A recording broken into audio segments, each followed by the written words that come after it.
ಓಂ ಸರ್ವವ್ಯಾಪ್ತ ಗುಣಾತೀತ ನಿರ್ವೀಕರ ನಿರಂಜನ ಪೂರ್ಣಬೋಧೋಚಿದಾನಂದ ತಸ್ಮೈ ಶ್ರೀ ಗುರವೇ ನಮಃ. ಓಂ ಬ್ರಹ್ಮಸ್ಪತಯೇ ನಮಃ ರಹ ಓಂ. ಸಮಸ್ತ ತುಳಸಿ ಬಂಧುಗಳಿಗೆ ಶಿವಸ್ವಾಮಿ ಗುರುಜಿಯ ಅನಂತ ನಮಸ್ಕಾರಗಳು. ಸ್ನೇಹಿತರೆ ನೋಡಿ, ಕುಂಭ ಹಾಗೆ ಮೀನ ರಾಶಿಯವರ ಈ ಜುಲೈ ತಿಂಗಳ ಮಾಸದ ಭವಿಷ್ಯವನ್ನು ತಿಳ್ಕೊಳ್ತಕ್ಕಂಥ ಸಮಯ. ಕುಂಭರಾಶಿಗೆ ಯಾವ ಫಲಪ್ರಾಪ್ತಿ ಆಗಬಹುದು, ಈ ಕುಂಭರಾಶಿಗೆ ಯಾವ ಒಂದು ಅಭಿವೃದ್ಧಿ ಕಾರ್ಯಗಳಾಗ್ತಕ್ಕಂಥದ್ದಿರ್ತದೆ, ವಿಶೇಷವಾಗಿ ಹಣಕಾಸಿನಲ್ಲಿ ಏನಾದರೂ ಬದಲಾವಣೆಗಳು ಸಿಗ್ತಕ್ಕಂಥದ್ದಿರ್ತದೆ.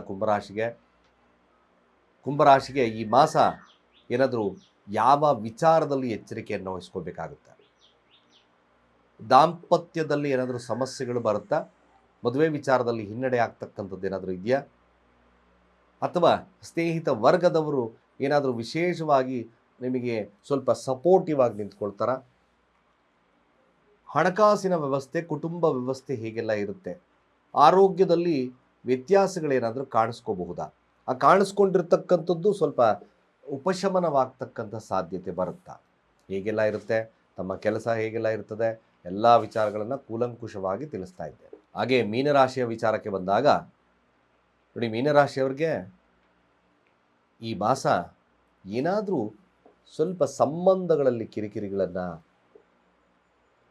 ಸ್ಟಾರ್ಟ್ ಮಾಡುತ್ತಾ, ಅಥವಾ ಮೀನರಾಶಿಯವ್ರಿಗೆ ಆರೋಗ್ಯದ ವಿಚಾರದಲ್ಲಿ ಏನಾದರೂ ಸಮಸ್ಯೆ ಇರ್ತಕ್ಕಂಥದ್ದು, ಆ ಸಮಸ್ಯೆ ದೂರವಾಗ್ತಕ್ಕಂಥದ್ದು ಇರ್ತದ. ಮೀನರಾಶಿ ಆಷಾಢದ ಭವಿಷ್ಯ ಹೇಗೆ ಎರಡನ್ನ ತಿಳಿಸ್ಕೊಡ್ತಾ ಇದ್ದೇನೆ, ಒಂದೊಂದಾಗಿ ನೋಡ್ಕೊಂಬನ್ನಿ. ಮೊದಲು ಕುಂಭರಾಶಿಯವ್ರು ತಿಳಿಸ್ತಾ ಇದ್ದಾರೆ. ಕುಂಭರಾಶಿ ಅಧಿಪತಿಯಾಗಿರ್ತಕ್ಕಂಥದ್ದು ಧನಸ್ಥಾನದಲ್ಲಿ ಗುರುವಿನ ದೃಷ್ಟಿ ಇದೆ, 6ರ ದೃಷ್ಟಿ 11ರ ಅಧಿಪತಿ ಆಗಿರೋದ್ರಿಂದ ಖಂಡಿತವಾಗಿ ಹಣಕಾಸು ನಿಮಗೆ ಬರುತ್ತೆ, ಕೈಗೂಡುತ್ತೆ. ಸಾಲ ತೀರಿಸ್ತಕ್ಕಂಥ ವಿಚಾರದಲ್ಲಿ ಯಶಸ್ಸು ಸಿಕ್ಕೇ ಸಿಗುತ್ತೆ. Don't worry about that anything. ಖಂಡಿತವಾಗಿ ಕುಂಭರಾಶಿ ಈ ಒಂದು ವಿಚಾರದಲ್ಲಿ ಭಾಳ ವಿಶೇಷತೆ ಇದೆ. 2 ಮತ್ತು 11ರ ಅಧಿಪತಿ 6ರ ಸ್ಥಾನದಲ್ಲಿ ಸಂಚಾರವನ್ನು ಮಾಡ್ತಾ ಇದೆ. ಶನಿಯ ದೃಷ್ಟಿ ನೋಡಿ, ಒಂದೇ ಒಂದು ತಿಳ್ಕೊಳ್ಳಿ, ಅದೇ 2ರ ಅಧಿಪತಿಯ ದೃಷ್ಟಿ ಚತುರ್ಥ ಭಾವ ಆಗಿರ್ತಕ್ಕಂಥ ಕುಜನ ಮೇಲೆ ದೃಷ್ಟಿ ಬಿದ್ದಿದೆ. ದಶಮಾಧಿಪತಿ ಆಗಿರ್ತಕ್ಕಂಥ ಕುಜ ನೇರವಾಗಿ ಇಲ್ಲಿ ಹೇಳಬೇಕು ಅಂದರೆ ರಾಶಿಯನ್ನೇ ನೋಡುತ್ತೆ. ಅಂದರೆ ರಾಶಿಯನ್ನೇ ನೋಡುತ್ತೆ ಅನ್ನೋದು ಅರ್ಥಾತ್ ವೃಶ್ಚಿಕ ರಾಶಿಯನ್ನೇ ನೋಟವನ್ನು, ಸಪ್ತಮ ದೃಷ್ಟಿಯನ್ನು ಬೀಳ್ತಕ್ಕಂಥದ್ದಿದೆ. ಅಫ್ಕೋರ್ಸ್ ಖಂಡಿತವಾಗಿ ಕುಂಭರಾಶಿ ಇರ್ತಕ್ಕಂಥವ್ರಿಗೆ ಇದೊಂದು ಮಾಸ ಸಾಲ ಭೀತಿಯಿಂದ ಸ್ವಲ್ಪನೇ ಹೊರ ಬರ್ತಕ್ಕಂಥ ಮಾಸವಾಗ್ತದೆ. ತೊಂದರೆ ಇಲ್ಲ ಹಣಕಾಸಿನ ವಿಚಾರದಲ್ಲಿ. ಹಣಕಾಸು ಫ್ಯಾಮಿಲಿ ವಿಚಾರಕ್ಕೆ ಬಂದಾಗ, 2 ವಿಚಾರಗಳನ್ನು ತಗೊಳ್ಳೋಣ. ಫ್ಯಾಮಿಲಿ ವಿಚಾರಕ್ಕೆ ಬಂದಾಗ ಸ್ವಲ್ಪ ಮಟ್ಟಿಗೆ ಫ್ಯಾಮಿಲಿಯ ವಿಚಾರದಲ್ಲಿ ಶುಭ ಅಶುಭ ಎರಡೂ ಕೂಡ ಕೂಡಿರುತ್ತೆ. ಹೇಗೆ ಮಧ್ಯಭಾಗದವರೆಗೂ ಕೂಡ ಫ್ಯಾಮಿಲಿಯ ವಿಚಾರದಲ್ಲಿ ತೊಂದರೆ ಇಲ್ಲ, ಹೇಗೋ ಹಾಗೆ ಈಗ ನಡ್ಕೊಂಡು ಹೋಗ್ತದೆ. ಅದೇ 6ರ ಸ್ಥಾನದಲ್ಲಿರ್ತಕ್ಕಂಥ ಶುಕ್ರ ಸಪ್ತಮಕ್ಕೆ ಹೋಗುತ್ತೆ. ಶುಕ್ರನೊಟ್ಟಿಗೆ ಕೇತು ತುಂಬ ಅಟ್ಯಾಚ್ಮೆಂಟು, ತುಂಬ ಡಿಟ್ಯಾಚ್ಮೆಂಟ್ ಎರಡೂ ಕೂಡ ಅವಶ್ಯಕತೆ ಇರ್ತದೆ ಮಧ್ಯಭಾಗದವರೆಗೂ ಕೂಡ. ಮಧ್ಯಭಾಗದ ಆದ ನಂತರ ವೈವಾಹಿಕ ಜೀವನದಲ್ಲಿ ಕಲಹಗಳು ಸ್ಟಾರ್ಟ್ ಆಗಿಬಿಡುತ್ತೆ. ಅನ್ನೆಸೆಸರಿಯಾಗಿ ಅದು ಕೂಡ ಹಣದ ವಿಚಾರದಿಂದಾಗಿ ಸ್ವಲ್ಪ ಎಚ್ಚರಿಕೆ ಇರಬೇಕು ಕುಂಭರಾಶಿ. ಅನ್ಯತಃ ಕುಂಭರಾಶಿಯರು ಏನಾದರೂ ಇಲ್ಲೀಗಲ್ ಆಗಿ ವ್ಯವಹಾರಗಳನ್ನು ಇಟ್ಕೊಂಡ್ರೆ, ಸ್ತ್ರೀಯರ ಜೊತೆ ಅಥವಾ ಪುರುಷರ ಜೊತೆ ಇಲ್ಲೀಗಲ್ ಆಗಿ ಹಣಕಾಸಿನ ವ್ಯವಹಾರಗಳನ್ನು ಇಟ್ಕೊಂಡ್ರೆ ಕುಂಭರಾಶಿಯವ್ರಿಗೆ ಖಂಡಿತವಾಗಿ ತಮ್ಮ ದಾಂಪತ್ಯದಲ್ಲಿ ತುಂಬ ಸಮಸ್ಯೆಗಳು, ಜಗಳಗಳು ಸ್ಟಾರ್ಟ್ ಆಗ್ತಕ್ಕಂಥದ್ದು ಎಚ್ಚರ. ಇದೊಂದು ವಿಚಾರದಲ್ಲಿ ತುಂಬ ಎಚ್ಚರವಾಗಿದೆ.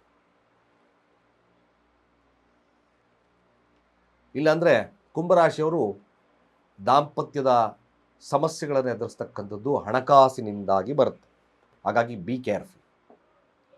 ನೀವೇನೇ ಪ್ರೊಟೆಕ್ಷನ್ಸ್ ತೊಗೊಂಡ್ರೂ ಕೂಡ, ಏನೇ ಸರಿಯಾದಂಥ ವಾದ ವಿವಾದಗಳಿಗೆ ಮಂಡನೆ ಕೊಟ್ಟರೂ ಕೂಡ ಖಂಡಿತವಾಗಿ ಅದು ತಪ್ಪಾಗ್ಬಿಡುತ್ತೆ. ಯಾಕೆಂದರೆ ನೋಡಿ, ಅದೇ ಧನದ 2ರ ದೃಷ್ಟಿ ಕುಜನ ಮೇಲೆ ಬಿದ್ದಿದೆ.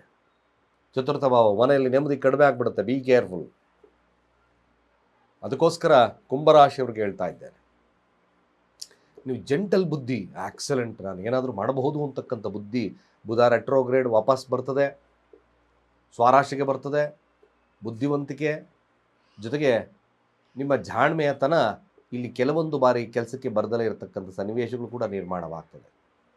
ಕುಂಭರಾಶಿ ಶುಭವಿದ್ದರೂ ಸಹಿತ ಈ ವಿಚಾರದಲ್ಲಿ ಅಶುಭತೆ ಇರುತ್ತೆ. ಸ್ವಲ್ಪ ದಾಂಪತ್ಯ ಹಣಕಾಸಿನ ವಿಚಾರದಲ್ಲಿ ಎಚ್ಚರ, ದುಡುಕಿನ ನಿರ್ಧಾರಗಳನ್ನು ಕಡಿಮೆ ಮಾಡಿ, ಡ್ರೀಮಿ ನೇಚರ್ನ ಕಡಿಮೆ ಮಾಡಿ, ಪ್ರೀತಿ ವಿಚಾರದಲ್ಲಿ ಮೋಸ ಹೋಗ್ತಕ್ಕಂಥದ್ದು 200% ಇದೆ. Be careful. ಕುಂಭರಾಶಿ ಮುಖ್ಯವಾಗಿರ್ತಕ್ಕಂಥ ವಿಚಾರಕ್ಕೆ ಬಂದಾಗ ನೋಡಿ, ಇನ್ನು ವಿದ್ಯಾರ್ಥಿಗಳ ವರ್ಗದಲ್ಲಿ ಇಟ್ಕೊಂಡಾಗ ವಿದ್ಯಾರ್ಥಿ ವರ್ಗದವ್ರಿಗೆ ಖಂಡಿತವಾಗಿ ಒಂದು ಶುಭದ ಕಾಲವಾಗ್ತಕ್ಕಂಥದ್ದಿರುತ್ತೆ.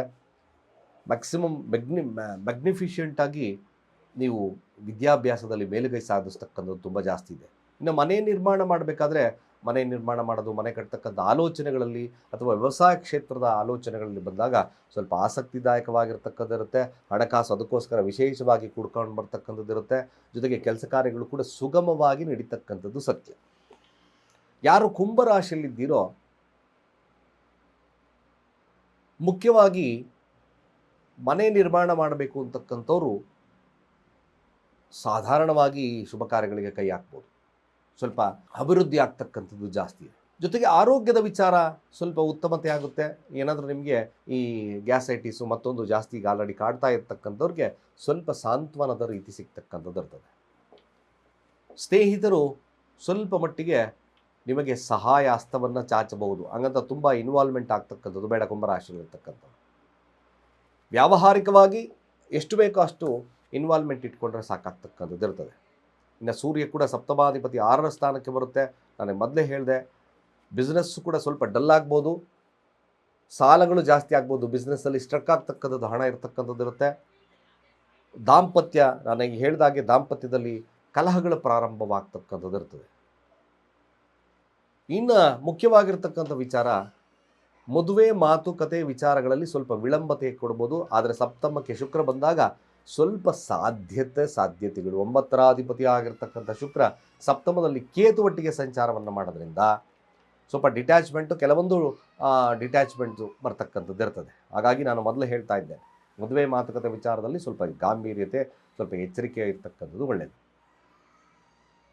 ಕೆಲಸ ಕಾರ್ಯಗಳು ಸ್ವಲ್ಪ ಮಟ್ಟಿಗೆ ಶುಭದಾಯಕವಾಗಿರ್ತವೆ. ಎಲ್ಲ ಕೆಲಸ ಕಾರ್ಯಗಳು ಅಭಿವೃದ್ಧಿ ಬರ್ತದೆ, ಹಣಕಾಸು ಚೆನ್ನಾಗಿ ಬರುತ್ತೆ. ಕುಟುಂಬ ಹಾಗೆ ಅನ್ಯತಃ ಬೇರೆ ವೈವಾಹಿಕೇತರ ಜೀವನಗಳಲ್ಲಿ ಸ್ವಲ್ಪ ಜಾಗರೂಕತೆ ವಹಿಸ್ಕೊಳ್ತಕ್ಕಂಥದ್ದು ಅತಿ ಅಗತ್ಯವಾಗಿರ್ತಕ್ಕಂಥ ವಿಚಾರ. ಸಾಧ್ಯವಾದಷ್ಟು ಕುಂಭರಾಶಿಯವರು ಕೂಡ ದುರ್ಗಾ ದೇವತೆಯ ಆರಾಧನೆ ಭಾಳ ವಿಶೇಷವಾಗಿರ್ತಕ್ಕಂಥ ಫಲ ಕೊಡುತ್ತೆ. ಸಾಧ್ಯವಾದಷ್ಟು ಕೂಡ 6ರ ಸ್ಥಾನದಲ್ಲಿ ಸೂರ್ಯ ಸಂಚಾರವನ್ನು ಮಧ್ಯಭಾಗದಲ್ಲಿ ಮಾಡೋದ್ರಿಂದ ಅಮಾವಾಸ್ಯೆ ಆದ ನಂತರ ಶಿವನಿಗೆ ರುದ್ರಾಭಿಷೇಕ ಅಥವಾ ಅಮಾವಾಸ್ಯೆಯಲ್ಲೇ ರುದ್ರಾಭಿಷೇಕ, ಗೋಧಿಯ ಪಾಯಸ ಹಂಚಿಕೆಯನ್ನು ಮರಿಬೇಡಿ. ಹಸುಗಳಿಗೆ ಚಪಾತಿ ಭಾನುವಾರಗಳಂದು ಕೊಡ್ತಕ್ಕಂಥದ್ದು ಮರಿಬೇಡಿ, ಸ್ವಲ್ಪ ಶುಭದಾಯಕವಾಗ್ತದೆ. ಇನ್ನು ಮೀನರಾಶಿಯವರ ಈ ಮಾಸದ ಭವಿಷ್ಯವನ್ನು ನೋಡಿದಾಗ ನೋಡಿ, ಮೀನರಾಶಿಯವರು ಮುಖ್ಯವಾಗಿ ಎದುರಿಸ್ತಕ್ಕಂಥ ಕಾಯಿಲೆ ದಾಂಪತ್ಯದ ಸಮಸ್ಯೆ, ಶತ್ರುಬಾಧೆ ಇರ್ತಕ್ಕಂಥ ಸಮಸ್ಯೆಗಳು ಉಲ್ಬಣವಾಗ್ತಕ್ಕಂಥಿರುತ್ತೆ. ಕುಟುಂಬದಲ್ಲಿ ವ್ಯಾಜ್ಯಗಳು ಬರುತ್ತೆ. ಲಗ್ನದಲ್ಲಿರ್ತಕ್ಕಂಥ ಶನಿ ತೃತೀಯ ಭಾವಕ್ಕೆ ದೃಷ್ಟಿ ಬೀಳುತ್ತೆ ಕುಜನ ಮೇಲೆ. ಧನಾಧಿಪತಿ ಆಗಿರ್ತಕ್ಕಂಥದ್ದು, ಹಣಕಾಸು ಅಷ್ಟೇ, ಹಣಕಾಸು ವಹಿವಾಟುಗಳು ಸ್ವಲ್ಪ ಸ್ಟ್ರಕ್ ಆಗಿಬಿಡುತ್ತೆ. ಪ್ರಯತ್ನದಿಂದಷ್ಟೇ ಲಾಭವನ್ನು ಪಡಿತಕ್ಕಂಥದ್ದು ಇರ್ತದೆ. ಹಣಕಾಸು ವಹಿವಾಟುಗಳು ಸ್ವಲ್ಪ ಅಷ್ಟು ಉತ್ತಮತೆ ಇರಲ್ಲ. ಮೀನರಾಶಿಯವ್ರಿಗೆ ಹೆಚ್ಚು ಪ್ರಯತ್ನದ ಮೇಲೆಗೆ ಹಣಕಾಸಿನ ವ್ಯವಸ್ಥೆ ಚೆನ್ನಾಗಿರ್ತಕ್ಕಂಥದ್ದು ಇರುತ್ತೆ. ಮುಖ್ಯ ಭಾಗದ ಎಚ್ಚರಿಕೆ ಮೀನರಾಶಿಯವ್ರಿಗೆ, ಸಾಧ್ಯವಾದಷ್ಟು ಅನ್ಯತಃ ಆಸ್ತಿಯ ವಿವಾದಗಳು, ಸಹೋದರಿಯ ವಿವಾದದಲ್ಲಿ ಅನ್ಯತಃ ಕಲಹಗಳನ್ನು ಮಾಡ್ಕೋಬೇಡಿ. ಇದು ಸ್ವಲ್ಪ ಡೇಂಜರಸ್ ಆಗಿರ್ತಕ್ಕಂಥ ಸನ್ನಿವೇಶಗಳನ್ನು ನಿರ್ಮಾಣ ಮಾಡುತ್ತೆ. ಯಾರು ಮೀನ ರಾಶಿಯಲ್ಲಿದ್ದೀರೋ ಮತ್ತೆ ಪುನಃ ಏನು ತನ್ನ ಮನೆ ಆಸ್ತಿಯ ಮೇಲೆ ಸ್ವಲ್ಪ ಕಾಳಜಿ ವಹಿಸ್ತಕ್ಕಂಥ ಸಾಧ್ಯತೆಗಳು ಬರುತ್ತೆ. ಏನು ಮಾಡಿದ್ದೆ, ಏನು ಮಾಡಬೇಕು ಅಂತಕ್ಕಂಥ ವಿಚಾರಗಳು ಕೂಲಂಕುಷವಾಗಿ ಆಗ್ತದೆ. ಜೊತೆಗೆ ವಿದ್ಯಾರ್ಥಿ ವರ್ಗದವರು ಮೀನರಾಶಿಯಲ್ಲಿರ್ತಕ್ಕಂಥವ್ರಿಗೆ ಮ್ಯಾಕ್ಸಿಮಮ್ ರೀಕಾಲ್, ಅಂದರೆ ಏನು ನಾನು ಸ್ಟಡಿ ಮಾಡ್ತಿದ್ದೀನೋ, ಏನು ಯಾವ ವೇಯಲ್ಲಿ ಹೋಗಬೇಕು ಅಂತಕ್ಕಂಥ ವಿಚಾರಗಳು ಮೀನರಾಶಿಯಲ್ಲಿರ್ತಕ್ಕಂಥ ವಿದ್ಯಾರ್ಥಿಗೆ ಲಭ್ಯತೆ ಆಗ್ತಕ್ಕಂಥದ್ದು ಇರ್ತದೆ.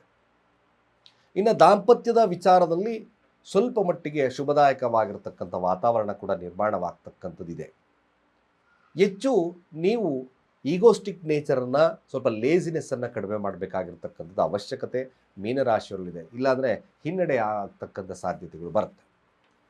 ಮುಖ್ಯವಾಗಿರ್ತಕ್ಕಂಥ ವಿಚಾರಕ್ಕೆ ಬಂದಾಗ ನೋಡಿ, ಆರೋಗ್ಯದ ವಿಚಾರದಲ್ಲಿ ಮ್ಯಾಕ್ಸಿಮಮ್ ಆರೋಗ್ಯ ಖಂಡಿತ ಚೆನ್ನಾಗಿರುತ್ತೆ. ಏನೇ ಕೆಲಸ ಮಾಡಿದ್ರೂ ಕೂಡ ಬುದ್ಧಿವಂತಿಕೆಯಿಂದ ಮ್ಯಾಕ್ಸಿಮಮ್ ಮಾಡಿ, ಧಾರ್ಮಿಕವಾಗಿದ್ದೀರಾ ಆ ಧರ್ಮ ಮಾರ್ಗದಲ್ಲೇ ಹೋಗಿ. ಖಂಡಿತವಾಗಿ ಈ ಮಾಸ ಈ ಸಮಸ್ಯೆಗಳ ಪ್ರಮಾಣವನ್ನು ಕಡಿಮೆ ಮಾಡುತ್ತೆ. ಸಾಧ್ಯವಾದಷ್ಟು ಕೆಲಸ ಕಾರ್ಯಗಳು ಭಾಳ ವಿಶೇಷವಾಗಿ ನಿಮಗೆ ಅಡೆತಡೆಗಳಿದ್ದರೂ ಕೂಡ ಗುರುವಿನ ಅನುಗ್ರಹದಿಂದ ನಡೀತಕ್ಕಂಥದ್ದು ಇರುತ್ತೆ. 6ರ ಸ್ಥಾನದಲ್ಲಿ ಶುಕ್ರನಿದ್ದಾನೆ. ಆದಷ್ಟು ಕೂಡ ಅಡಿಕ್ಷನ್ ನೇಚರ್ನ ದೂರ ಇಡ್ತಕ್ಕಂಥ ಕೆಲಸವನ್ನು ಮಾಡಿ. 3ನೇ ವ್ಯಕ್ತಿಗಳ ಮಧ್ಯದ ನಡುವಿನ ವ್ಯವಹಾರಕ್ಕೆ ಹೋಗಲೇಬೇಡಿ. ಇದು ವೆರಿ ವೆರಿ ಇಂಪಾರ್ಟೆಂಟ್. ಯಾವುದೇ ಕಾರಣಕ್ಕೂ ಕೂಡ ಪಾರ್ಟ್ನರ್ಶಿಪ್ ಆಗಿರ್ಬೋದು, ಮಧ್ಯಸ್ಥಿಕೆ, ಇದಕ್ಕೆ ಹೋಗಲೇಬೇಡಿ ಮೀನರಾಶಿಯಲ್ಲಿರ್ತಕ್ಕಂಥವ್ರು. ಸಾವಧಾನವಾಗಿ ಆದಷ್ಟು ಧಾರ್ಮಿಕವಾಗಿ ಬುದ್ಧಿಶಕ್ತಿಯನ್ನು ಉಪಯೋಗಿಸಿ ಮಾಡ್ತಕ್ಕಂಥ ಕಾರ್ಯಗಳೇ ಮಾತ್ರ ಈ ಮೀನರಾಶಿಯವರಿಗೆ ಈ ಮಾಸದಲ್ಲಿ ಕೊಡ್ತಕ್ಕಂಥದ್ದಿರುತ್ತೆ. ಅಗತ್ಯವಾಗಿ ಮೀನರಾಶಿಯವರು ಕೂಡ ದುರ್ಗಾದೇವತೆ ಆರಾಧನೆ, ಹಾಗೆ ಬುಧವಾರಗಳಂದು ಉದ್ದಿನ ಕಾಳು ದಾನ, ಹಸಿರು ವಸ್ತ್ರದಲ್ಲಿ ಎಲೆ ಅಡಿಕೆ ದಕ್ಷಿಣೆಯನ್ನು ಇಟ್ಟು ನೀವು ದುರ್ಗಾ ಸನ್ನಿಧಾನಕ್ಕೆ ಕೊಡ್ತಕ್ಕಂಥ ಕೆಲಸವನ್ನು ಮಾಡಿ. 2 ಬಕ್ಸೆವಷ್ಟು ಉದ್ದಿನ ಕಾಳು ಹಸಿರು ವಸ್ತ್ರದಲ್ಲಿ ಇಟ್ಟು ಪ್ರಾರ್ಥನೆ ಮಾಡಿ ಕೊಡ್ತಕ್ಕಂಥದ್ದು ಅಗತ್ಯವಾಗಿ ಮಾಡಿ. ಸಂಕಷ್ಟಗಳು ದೂರ ಆಗುತ್ತೆ, ನಷ್ಟಗಳು ದೂರ ಆಗ್ತಕ್ಕಂಥದ್ದಿರುತ್ತೆ, ಶುಭವಾಗ್ತಕ್ಕಂಥದ್ದಿರುತ್ತೆ. ಇಷ್ಟು ಈ 2 ರಾಶಿಗಳ ಜುಲೈ ಮಾಸದ ಭವಿಷ್ಯ. ಸ್ನೇಹಿತರೆ, ನಮ್ಮ ಚಾನಲಿನ ಯಾರು ಸಬ್ಸ್ಕ್ರೈಬ್ ಆಗಿಲ್ಲ, ಸಬ್ಸ್ಕ್ರೈಬ್ ಆಗಿ. ನಿಮ್ಮ ಅನಿಸಿಕೆ ಅಭಿಪ್ರಾಯವನ್ನು ಕಾಮೆಂಟ್ ಮಾಡಿ ಅಂತ ಹೇಳ್ತಾ, ಸರ್ವೇ ಜನ ಸುಖಿನೋ ಭವಂತು.